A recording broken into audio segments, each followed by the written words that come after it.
संकुचित कसं तर म्हणून आई वडिलांची सेवा आणि सासू सासरे प्रसन्न असले पाहिजे.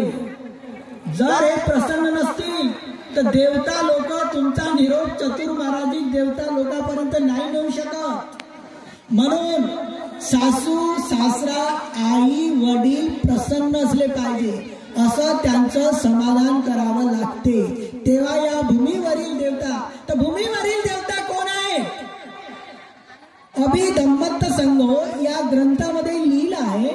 या वृक्ष देवता आणि भूमीवरील देवता या चतुर्माराधिक देवता लोकांचे सेवक आहेत असं लिहिलं आहे.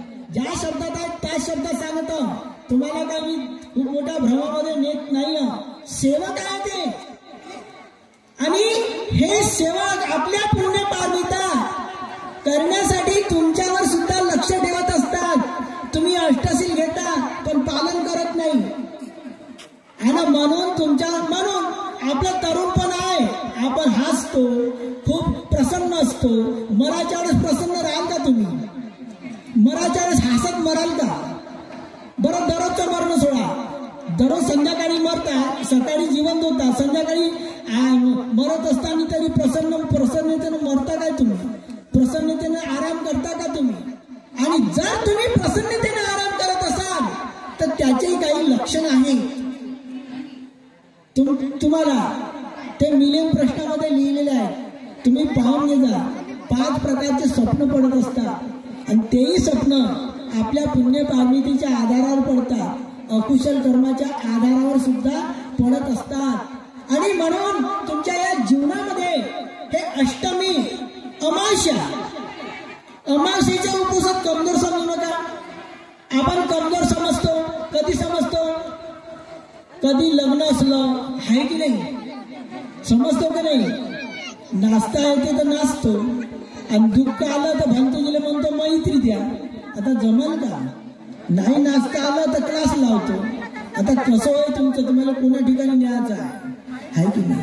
आणि दुःख आलं मग म्हणता, असं म्हणता भांतुजीले जे विचारायचं नाही ते विचारता. माय विचारते, बाप विचारते, पोरी विचारते, एवढं शिकून आहे, एवढ्या दिवसात आले लग्न आले म्हणते. आता भांतुजी काय सांग? ज्या म्हणते मैत्री. आता कुठं भांतुजीची मैत्री. म्हणून शिलाचं जर तुम्ही पालन केलं तर तुमचं सील तुम्हाला खूप वाचवू शकते. म्हणून शिलेन सुगतीयंती शिलेन भोग संपदा शिलेन निभूतीयंती तस्माशील विशुद्ध आहे. आपलं शील शुद्ध कशासाठी केलं पाहिजे? भोग संपदा. शिलेन सुगतीयंती, शिलामुळे सुगतीचा लाभ होऊ शकतो. शिलेन सुगतीयंती शिलेन भोग संपदा. अन्न वस्त्र घरदार मित्र हे सर्व शिलामुळे आपल्याला लाभत असतात. सिलवान माणसाजवळ काही नसेल तरी त्याच्याजवळ सर्व काही आहे. कोणी म्हणते ना भांतेजी कळाले माझा बाप मेलाजी म्हणते, मेला. मग भांतेजी म्हणते काय पुण्यकर्म करा, काय कमवून ठेवलं मा बापानं म्हणते, काय करू त्याच्यासाठी असं म्हणतो आपण. भांतेजी करून चित्तान सांगतात का तुमचे वडील तुमची आई मरण पावले तर तुम्ही काहीतरी पुण्यकर्म करा. त्याला वाटते भांतेजी दान मागते. दान नाही मागत. पुण्यकर्म आपलं दान दिल्यानंच नाही हो. आपण एक गिलासभर पाणी धरलं हातात आणि भांतीच्या समोर धा सोडली आणि ही गाता म्हटली इमानी पंचशिलानी समदित्वा मम परलोकगतस पितुस मातुस तथा यातिनं उद्देशनं इमं सहपरिकारं भिक्खू संघस्य देम. मी काही जरी करू शकलो नाही पण साधं पंचशिलाचं जे पालन केलं या माझ्या सत्य क्रियेमुळे माझे वडील जिथं मृत्यू होऊन जिथे जन्म झाला असेल, दुःखात असेल तर दुःखातून त्यांची सुटका हो, सुखी असतील धम्म मिळो, पुन्हा वरच्या सुगतीला जाओ. अशी आपण चेतना जरी प्रगट केली तरी आपल्या कर्तव्यातून थोडी सुटका केली. आई वडिलांनी आपल्यासाठी काही कमवून ठेवलं नसेल, कर्जही करून ठेवलं असेल, पण जन्म दिल्यानंतर आपली गंदगी सफा केली, आपली तहानभूक मिटवली, आपल्याला सहाय्यता दिली. मग हे किती उपकार केले. मग नाही आपल्याजवळ काही तर आपण पंचशिलाचं जरी पालन केलं थोडे दिवस आणि सत्यक्रिया केली तर आपण आपल्या आई वडिलांसाठी जर करतो तर दुसऱ्यासाठी करण्यासाठी काही आपली चित्ताची चेतना तयार होईल. आपण आपल्या आई वडिलांसाठीच काही करत नाही तर दुसऱ्यासाठी काय करणार. म्हणून आपल्या आई वडिलांसाठी आपण हे करू शकतो, पण शील पाहिजे ना. म्हणून आपली श्रद्धाशील संपत्ती वाढवण्यासाठी झाली पाहिजे. दुसरा प्रश्न आहे, शील वाढलं मग समाधीसाठी. आई वडील शीलवान नसतील, शीलवान बनण्यासाठी. आई वडील समाधीवान नसतील, समाधी बनवण्यासाठी. पण तुम्हाला असं वाटेल मेल्या आई वडिलाला कसं समजल आम्ही पुण्य कर्म केलं तर. भंतेजी होय म्हणून तुमचं मी ऐकत आहे. तुम्ही तिकडं भेटता बरं, तुम्हाला नाही विचारीन तर घ्या. आता आम्ही मोकळे मनाने सांगत आहोत ना, ऐकता ऐकता तुमचं मनही दूषित होत आहे. भेटता तिकडं. आता मेला माणूस ऐकते का तपा कसा ऐकतं ते मी सांगतो. तुमचा वडील मेला असलही आणि तुम्ही पुण्यकर्म कसं केलं हे तुम्हाला सांगतो. तर ध्यानात जाऊन नाही सांगत, पुस्तकातून सांगतो. कसं तुम्ही विचार करा. आपण मनुष्य म्हणून जन्मास आलो. आपल्या दोन अवस्था आहेत. एक कोणती आहे, झोपेची, आणि दुसरी कोणती आहे, जागरूकतेची.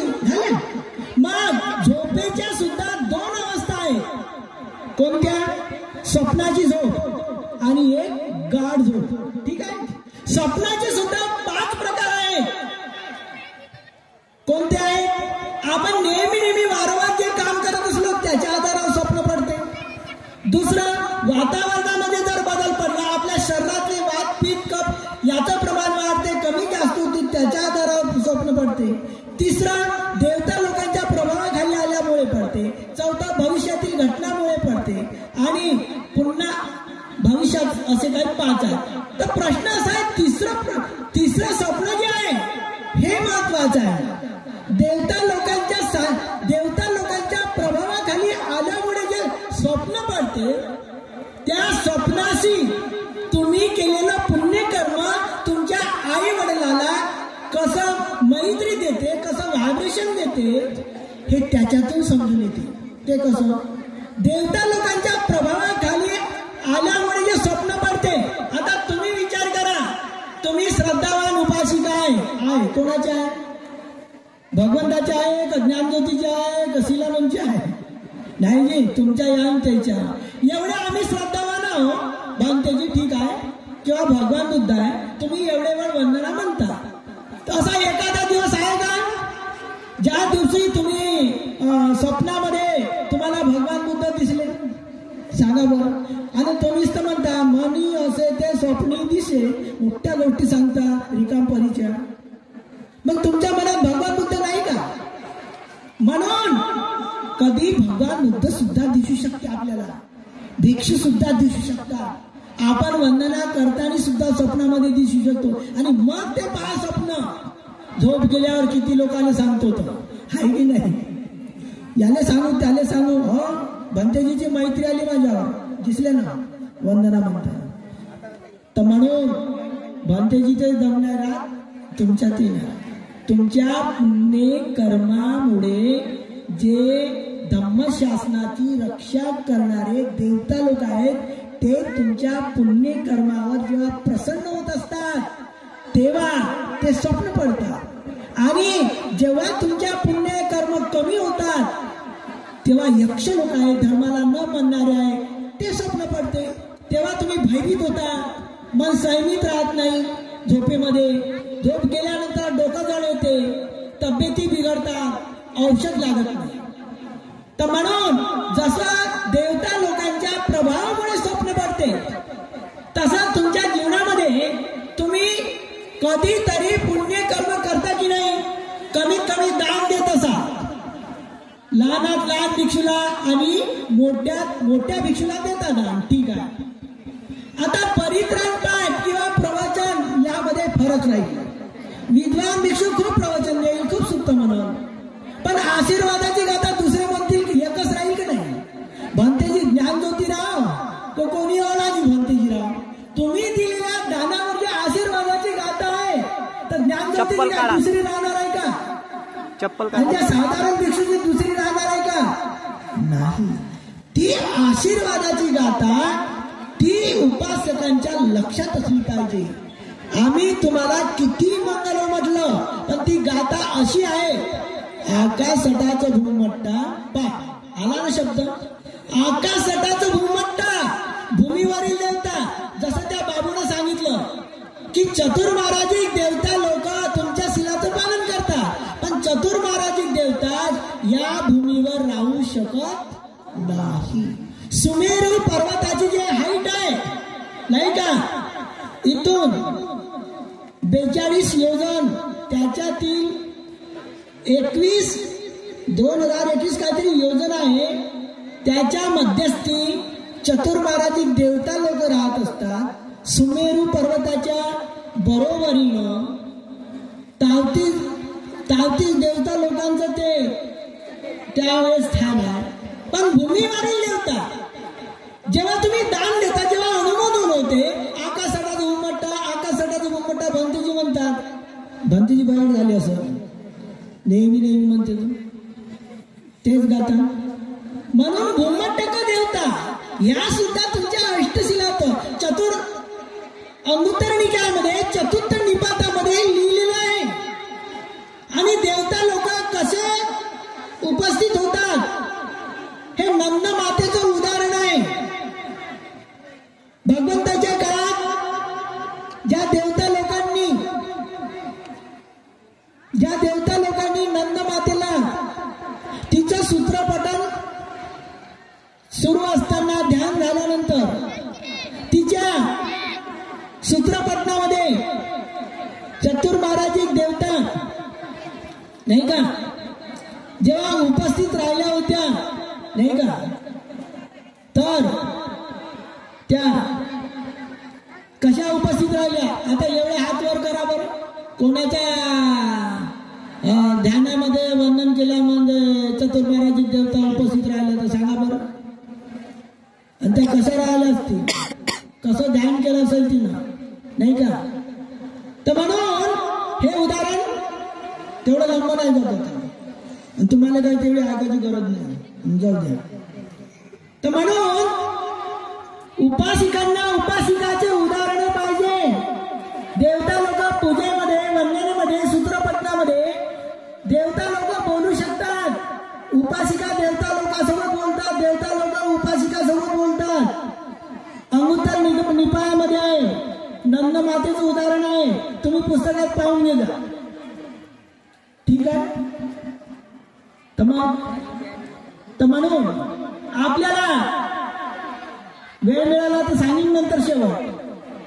आपण धम्म समजून घेऊ शकतो ज्या गोष्टीमुळे त्या चित्तात गोष्टी उद्भवल्या पाहिजे वंदन करायच्या वेळेस, तेव्हा तुमचं चित्त पॉवरफुल होईल. जसं भंतेजीने सांगितलंय, मी ऐकलं थोडं, दुर्लभो सद्दा संपत्ती दुर्लभो सद्धम्म समनम नाही का, ह्या ऐकलं. आणि आपला जो श्रद्धा म्हणा आपली अशी असते का बुद्धाच्या हयातीत जन्म झाला, धम्म ऐकायला भेटते, श्रद्धा वाढते आणि मुक्त होऊ शकतो. आता तुम्ही या गोष्टीवर एक विचार करा. बुद्ध उत्पन्न होऊनही, बुद्धाला पाहूनही,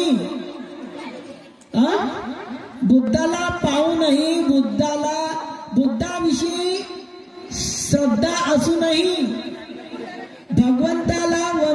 करता येत नव्हतं, वंदामी भंते भगवान म्हणता येत नव्हतं, अशा उपासिका होत्या का?